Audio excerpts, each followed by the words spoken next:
नमः शिवाय दोस्तों, स्वागत है आपका फिर से एक बार हमारे चैनल वर्ल्ड ऑफ हैप्पीनेस में। आज हम बात करेंगे मंत्रा जाप के बारे में।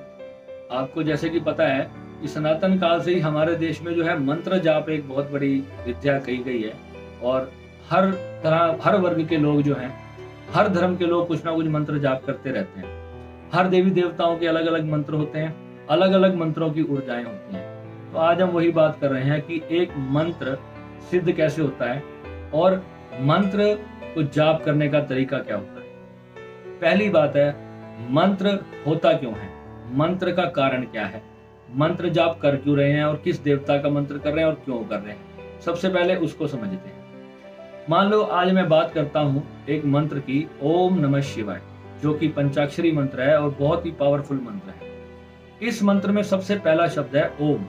अब ओम एक ऐसा शब्द है जो कि आपके अंदर गहराई में बहुत सारे चक्रों से संबंधित है।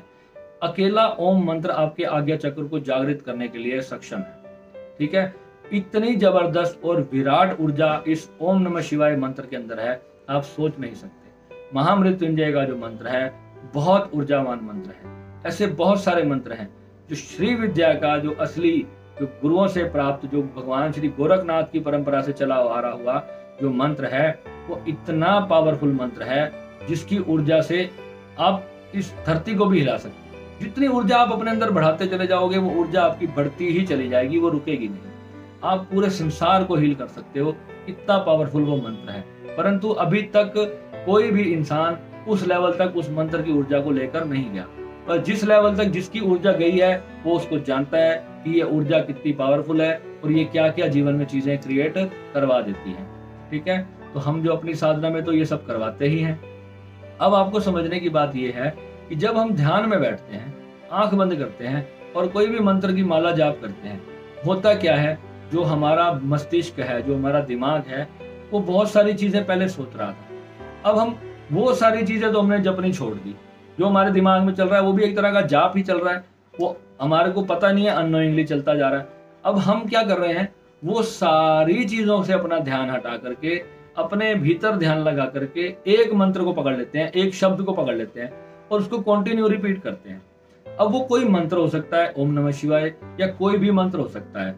अब आप जब एक सिंगल वर्ड को रिपीटेटिव अपने अंदर दोहराते हैं तो क्या होता है, आपका मस्तिष्क एक तंद्रा पकड़ने लग जाता है, आपको नींद आने लग जाती है, मन आपका बोर हो जाता है उससे कि बार बार मैं कई महीनों से यही जाप किए जा रहा हूँ। जब मन आपका बोर होना शुरू होता है तो मन कहता है कि मैं सो जाऊं, मन कहता है कि मैं अब मिट जाऊं, मेरे से बर्दाश्त नहीं हो रही है इरिटेशन। वो जब मन एक बार हटने की कोशिश करता है ना, उसी क्षण आपकी चेतना जागृत हो जाती है। ये है मंत्र जागृत करने का पूरा सिद्धांत। और अब कई लोग क्या करते हैं, मंत्र को बलपूर्वक जाप किए चले जाते हैं। मन कह रहा है कि अब छोड़ दो, परंतु वो मंत्र को जपे जा रहे हैं, कई सालों से जपे जा रहे हैं और उनका सिद्ध भी हो गया, उनको पता ही नहीं। मंत्र सिद्ध भी हो गया, मंत्र अपनी ऊर्जा भी दे चुका आपको पता ही नहीं है। अब इस ऊर्जा को मुझे यूज कैसे करना, आपको कुछ पता नहीं है। आपके शरीर के सारे चक्र बंद पड़े हैं, आपकी हथेलियों के चक्र बंद पड़े हैं, सभी कुछ आपका बंद पड़ा है, आपको पता ही नहीं है। इतनी विराट ऊर्जा आपके भीतर आ गई है, आपको कुछ पता ही नहीं। तो सोचो कितनी अज्ञानता की स्टेट है।